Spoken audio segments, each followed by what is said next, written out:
ಇಡೀ ರಾಜ್ಯದ ಪರವಾಗಿ ಇವತ್ತು ಸರ್ಕಾರ ಅವರಿಗೆ ಮಾಲಾರ್ಪಣೆಯನ್ನು ಮಾಡಿ ಗೌರವವನ್ನು ಸೂಚಿಸತಕ್ಕಂಥ ಕೆಲಸವನ್ನು ಮಾಡ್ತಾ ಇದೆ. ಕೆಂಗಲ್ ಹನುಮಂತಯ್ಯನವರು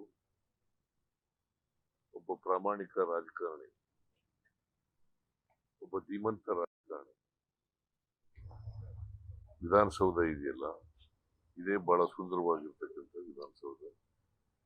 ಇದನ್ನ ಕೆಂಗಲ್ ಹನುಮಂತಯ್ಯನವರು ಅವರ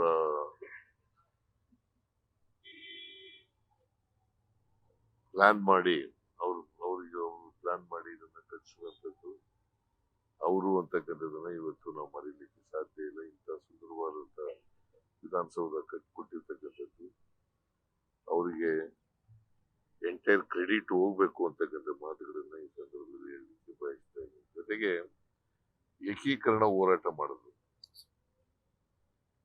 ಇವತ್ತು ಕರ್ನಾಟಕ ಏಕೀಕರಣ ಆಗಿದ್ರೆ ದೇಶದಲ್ಲಿ ಏಕೀಕರಣ ಆಗಿದೆ.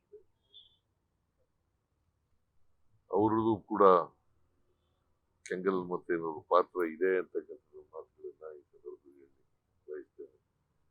ಕೇಂದ್ರದಲ್ಲೂ ಕೂಡ ರೈಲ್ವೆ ಮಂತ್ರಿ ಆಗಿದ್ರು. ಆಮೇಲೆ ಅಡ್ಮಿನಿಸ್ಟ್ರೇಟಿವ್ ರಿಫಾರ್ಮ್ಸ್ ಕಮಿಷನ್ ನ ಚೇರ್ಮನ್ ಆಗಿದ್ರು. ಅವರು ಕರ್ನಾಟಕಕ್ಕೆ ಸ್ವಾತಂತ್ರ್ಯ ಹೋರಾಟಗಾರರು ಕೂಡ ಆಗಿದ್ರು. ಸ್ವಾತಂತ್ರ್ಯ ಹೋರಾಟದಲ್ಲಿ ಭಾಗವಹಿಸಿ ಆಮೇಲೆ ಅನೇಕ ಸಲಹೆಗಳನ್ನ ಸಂವಿಧಾನ ರಚನಾ ಸಮಿತಿಗೆ ಕೊಟ್ಟಿದ್ರು ಅಂತಕ್ಕಂಥದ್ದನ್ನು ಕೂಡ ಇವತ್ತು ನಾವು ಮರೀಲಿಕ್ಕೆ ಸಾಧ್ಯ ಆಗಲ್ಲ.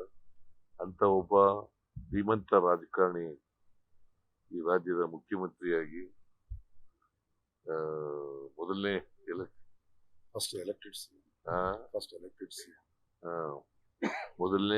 Elected CM, elected chief minister ಆಗಿದ್ರು.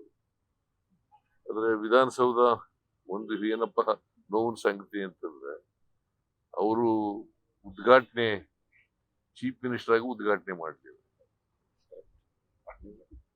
ಚೀಫ್ ಮಿನಿಸ್ಟರ್ ಆಗಿ ಉದ್ಘಾಟನೆ ಬಹಳ ನೋವಿನ ಸಂಗತಿ. ಯಾಕಂದ್ರೆ ಈ ವಿಧಾನಸೌಧಕ್ಕೆ ಕಟ್ಟಡಕ್ಕೆ